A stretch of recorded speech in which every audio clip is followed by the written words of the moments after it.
The quality of living conditions for the hundreds of thousands of Syrian refugees living in Lebanon is inadequate for human existence, according to the international humanitarian organization Medecins Sans Frontiers. The report, titled Misery Beyond the War Zone, says that of the 220,000 Syrian refugees currently living in Lebanon, many do not receive proper housing, healthcare or nutrition, and that thousands are in limbo as they do not have the necessary documentation that would enable them to receive aid.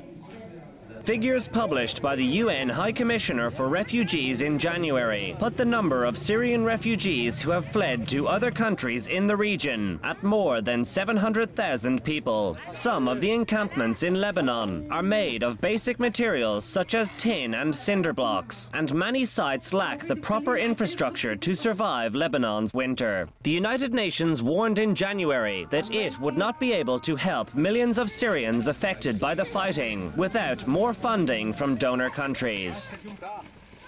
While the humanitarian crisis worsens, fighting continues to rage in Syria's capital Damascus between rebels and government troops. Syrian President Bashar al-Assad has lost control of large parts of the country, but has thus far mostly kept rebels away from the center of Damascus. Damascus residents said this week that shelling was some of the heaviest they had ever heard, with some prompted to pack their bags and head for refugee camps.